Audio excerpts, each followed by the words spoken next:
ஒரு பௌர்ணமி இரவில் பூம்புகார் கடற்கரை. சாதாரண பொதுமக்களும் போர் வீரர்களும் அரச குடும்பத்தைச் சேர்ந்த மகளிரும் பெருந்திரளாக கூடியிருக்கிறார்கள். கடற்கரை மணலில் இடம் பிடித்து அமர்ந்த வண்ணம் இருக்கிறார்கள். பாணர்களின் இசை விருந்து இதோ ஆரம்பமாகிறது. யாழ் மீட்டியபடி பாணர் ஒருவர் பாடுகிறார். பாட்டில் மக்கள் மெய்மறந்திருக்கிறார்கள். தேனி மாதிரி சின்னஞ்சிறு பூச்சி இனம் ஒன்று யாழ் இசை கேட்டவுடன் எங்கிருந்தோ பறந்து வருகிறது. இசையின் மயக்கத்தில் கிறங்கியபடி யாழ் இசைப்பவரின் தலையிலும் நெற்றியிலும் கைகளிலும் இறங்கி தன் சின்னஞ்சிறு கால்களால் வருடிக் கொடுக்கின்றன. வருடலின் சுகத்தில் பாணர் இன்னும் இன்பமாய் பாடுகிறார். இந்த இசை விருந்து இரவெல்லாம் நீடிக்கிறது. குழலினும் யாழினும் குரல் முதல் ஏழும் வலுவின்றி இசைத்து வழித்திறம் காட்டும் அரும்பெறல் மரபின் பெரும்பான் இருக்கையும் என்று பாணர்களின் இசைத்திறமை பற்றி பேசுகிறது சிலப்பதிகாரம். புகார் காண்டத்தில் பாணர்களை சோழ மன்னர்கள் வெகுவாக ஆதரித்திருக்கிறார்கள். பாணர்கள் யாழ், குழல் போன்ற இசைக்கருவிகளை இசைப்பவர்களாகவும் ஸ்ருதிலய சுத்தமாக பண் பிரித்து பாடக்கூடியவர்களாகவும் நடனக்கலையில் சிறந்தவர்களாகவும் இருந்திருக்கிறார்கள். மன்னர்களுக்கு இடையே தூது செல்பவர்களாகவும் அக்காலத்தில் இருந்திருக்கிறார்கள். ராஜராஜ சோழன் காலத்தில் நம்பியாண்டார் நம்பி ஓலைச்சுவடிகளை எல்லாம் திரட்டினார் அல்லவா? அப்போது பாணர் வழி வந்த பெண்கள்தான் திருமுறை செயல்களுக்கெல்லாம் பதம் பிரித்து பண்ணும் இசையும் அமைத்து கொடுத்திருக்கிறார்கள். அப்படி அவர்கள் அமைத்த பண்ணை அடிப்படையாக கொண்டுதான் இன்றைக்கும் நம் கோவில்களில் ஓதுவார்கள், தேவாரம், திருவாசகம் எல்லாம் பாடுகிறார்கள். நாயன்மார்களில் திருநீலகண்ட யாழ்ப்பாணர் குறிப்பிடத்தகுந்தவர். அவருடைய இசையில் மயங்கி சிவபெருமானே நேரில் வந்து தங்க பலகையிட்டு அவரை உட்கார வைத்து பாடச் சொன்னதாக பெரிய புராணம் குறிப்பிடுகிறது. 12 ஆழ்வார்களில் திருப்பாணாழ்வார். திருவரங்க பெருமான் இவருடைய இசையை கேட்பதற்காகவே தன் பக்கத்திலேயே இருத்தி கொண்டார். பட்டினம் என்றாலே நமக்கு உடனே நினைவுக்கு வருவது சென்னை பட்டினம்தான். ஆனால் 1000 2000 வருடங்களுக்கு முன்னாலேயே உருவாகி உலக வர்த்தகத்திலும் நாகரிகத்திலும் முன்னோடியாக விளங்கி இருக்கிறது பூம்புகார் என்னும் காவிரி பூம்பட்டினம்.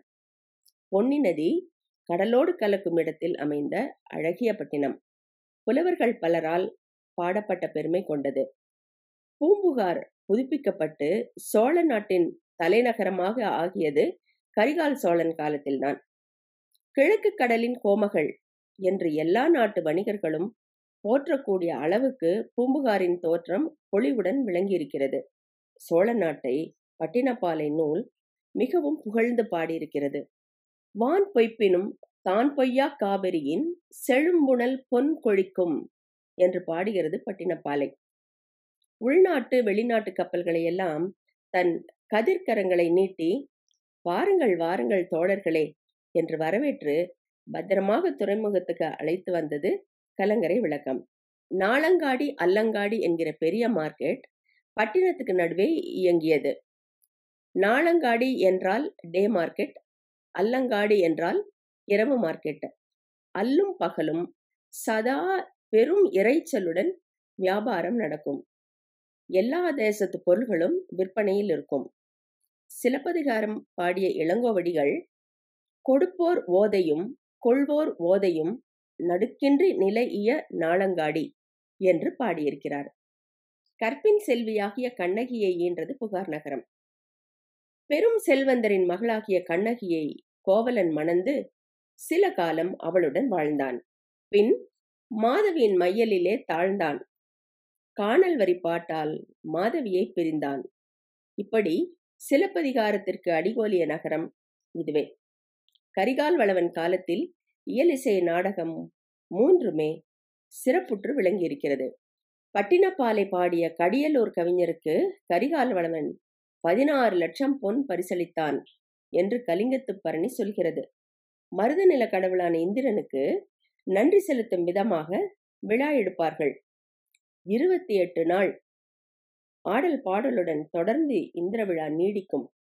புகாரின் செல்வ செழிப்பையும் பலதரப்பட்ட மக்கள் ஒற்றுமையாக வாழ்ந்த வாழ்க்கையும் புகார் காண்டத்தில் விளக்கமாக கூறிய பின்னரே சிலப்பதிகார கதை சொல்லத் தொடங்குகிறார் இளங்கோவடிகள். இதோ பூம்புகார் இளங்கோவடிகளின் வரிகளில் சில துளிகள் மட்டும். இது சிலப்பதிகாரம் புகார் காண்டம் 5 மருவூர்பாக்கம் இந்திர விழா ஊர் எடுத்த காதை. வேயா மாடமும் வியன்கலை இருக்கையும் மான் கண் காதலர் மாளிகை இடங்களும் கயவாய் மருங்கில் காண்போர் தடுக்கும் பயன் அரவு அறியா யவனர் இருக்கையும் கலம் தரு திருவின் புலம்பெயர் மாக்கள் கலந்து இருந்து உறையும் இளங்குநீர் வரைப்பும். வேயா மாடமும் என்றால் கூரை வேயப்படாத திறந்தவெளி மாடங்கள். வியன்கலை இருக்கையும் பொருள்களை பாதுகாத்து வைக்கக்கூடிய குடோன்கள். மான் கண் காதலர் மாளிகை இடங்களும் மான் கண்களை போன்ற அகன்ற ஜன்னல்களை உடைய காற்றோட்டமான மாளிகைகள். கணவாய் அருகே யவனர் இருப்பிடங்கள். வாணிகம் செய்யும் உள்ளூர் வணிகர்களும் யவனர்களும் ஒன்றாக கலந்து ஒற்றுமையாக வாழக்கூடிய கணவாய் பகுதிகள். வண்ணமும் சுண்ணமும் தன் நறுஞ்சாந்தமும் பூவும் புகையும் மேவிய விரையும் பகர்வனர் திரிதரும் நகர வீதியும். மேனியில் பூசக்கூடிய வண்ணப்பொடிகள் மற்றும் நறுமணம் கூடிய பொருட்கள். சந்தனம், பூ, அகில் மாதிரி சென்ட் பெர்ஃப்யூம் எல்லாம் இருக்கு இல்லையா, அது போன்ற பொருள்களை விற்றுக்கொண்டு நகர வீதியில் நடமாடும் வணிகர்கள். பட்டினும் மயிரினும் பருத்தி நூலினும் கட்டும் நுண்வினை காருகர் இருக்கையும். காருகர் என்றால் நெசவாளிகள். பட்டினும் மயிரினும் பருத்தி நூலினும், பட்டு, உல்லன், பருத்தி நூல் இவற்றையெல்லாம் கொண்டு ஆடை நெசவு செய்யக்கூடிய நெசவாளிகள் வசிக்கும் பகுதிகள் இருந்தன. தூசும் துகிரும் ஆரமும் அகிலும் மாசு அருமுத்தும் மணியும் பொன்னும் அருங்கல வெறுக்கையொடு அளந்து கடை அறியா வளம் தலைமயங்கிய நனந்தலை மருகும். தூசும் துகிரும் என்றால் ஆடைகளும் பவளங்களும் மாலைகளும் அகில் மாதிரி புகை ஊட்டக்கூடிய நறுமணம் ஊட்டக்கூடிய பொருள்களும் முத்துக்கள், மணிகள், பொன் ஆபரணங்கள் இப்படி விலை மதிப்பு இட முடியாத அளவுக்கு விற்பனைக்கு வைக்கப்பட்டிருக்கக்கூடிய தெருக்கள். பால் வகை தெரிந்த பகுதி பண்டமொடு கூலம் குவித்த கூல வீதியும். பால் வகை தெரிந்த பகுதி பண்டம். கூலம் என்றால் தானியங்கள். பல வகையான தானியங்களை அளந்து விற்கக்கூடிய கூலவீதி. கூலவீதி என்றால் தானியங்கள் குவித்து வைத்து விற்பனைக்கு உரிய தெருக்கள்.